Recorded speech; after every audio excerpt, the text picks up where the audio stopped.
Hi అండి. Welcome to cooking with కుమారి. ఈరోజు అయితే మన వీడియోలో మటన్ కీమా ఎలా వండుకోవాలో చూద్దాము. ఈ కర్రీలోకి అయితే మసాలా, అల్లం వెల్లుల్లి పేస్ట్తో సహా రోట్లోనే నూరి వేసుకున్నాను. టేస్ట్ అయితే చాలా బాగుందండి. ఒకసారి మీరు కూడా అలానే ట్రై చేసి ఎలా వచ్చిందో కామెంట్ చేయండి. ఎంతైనా రోట్లో నూరుకొని వేసుకుంటే ఆ టేస్టే వేరబ్బా.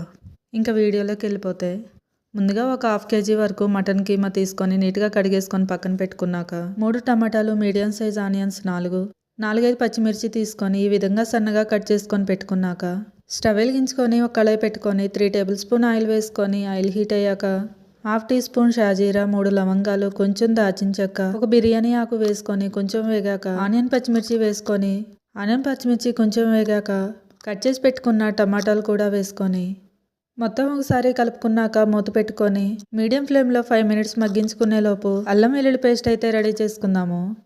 కొద్దిగా అల్లం, ఒక 10 వెల్లుల్లిపాయలు తీసుకొని రోట్లో వేసుకొని నూరుకుందాము. నేనైతే వెల్లుల్లిపాయలు పొట్టు తీయకుండానే వేశాను. అలా వేసుకుంటేనే టేస్ట్ అయితే చాలా బాగుంటుంది.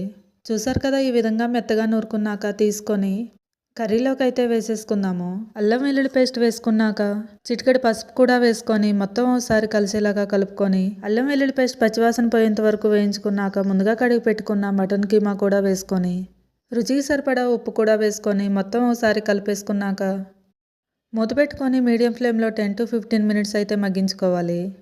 ఇప్పుడైతే మసాలా ఎలా ప్రిపేర్ చేసుకోవాలో చూద్దాము. 5 లవంగాలు, ఒక 5-6 మిరియాలు, కొద్దిగా అనాస పువ్వు, కొద్దిగా దాచిన చెక్క, కొంచెం జాజికాయ, 2 యాలకులు, 2 స్పూన్ల ధనియాలు, కొంచెం ఎండు కొబ్బరి కూడా వేసుకొని వెలిగించుకొని లో ఫ్లేమ్లో వేయించుకోవాలి. ఈ విధంగా కలుపుకుంటూ కొంచెం వేగాక టీ స్పూన్ షాజీరా కూడా వేసుకొని స్టవ్ ఆఫ్ చేసుకునేంత వరకు పక్కన పెట్టేసుకుందాము. ఆ తర్వాత మూత తీసుకొని 2 స్పూన్ల వరకు కారం వేసుకొని ఒకసారి కలిపేసుకున్నాక 1 టీ గ్లాస్ వరకు వాటర్ పోసుకొని మొత్తం కలుపుకున్నాక మూత పెట్టుకొని ఆయిల్ సపరేట్ అయ్యేంత వరకు ఉడికించుకోవాలి. అయితే మసాలా కూడా నూరేసుకుందాము. ఇలా పూర్తిగా చల్లగయ్యాక రోట్లో వేసేసుకొని మెత్తగా నూరుకోవాలి. మీరు కూడా మసాలా ఇలానే ప్రిపేర్ చేస్తారా లేదా మిక్సీ జార్లో పట్టుకుంటారా అనేది కామెంట్ చేయండి. నేనైతే నాన్ వెజ్లో అప్పటికప్పుడే ప్రిపేర్ చేసుకొని వేసేసుకుంటాను. అప్పటికప్పుడు చేసుకొని వేసుకోవడం వల్ల టేస్ట్ కూడా చాలా బాగుంటుంది. ఇలా ఆయిల్ సపరేట్ అయ్యేంత వరకు ఉడికించుకున్నాక మసాలా పౌడర్ కూడా వేసేసుకొని ఒకసారి కలిపేసుకున్నాక మరో 5 మినిట్స్ అయితే మగ్గించుకోవాలి.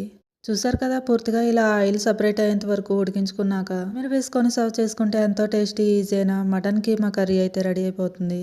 టేస్ట్ అయితే చాలా బాగుంది. మీరు కూడా ట్రై చేసి ఎలా వచ్చిందో కామెంట్ చేయండి. అంటే మరెన్నో వీడియోల కోసం మన ఛానల్ సబ్స్క్రైబ్ చేసుకొని ఫాలో అవ్వండి.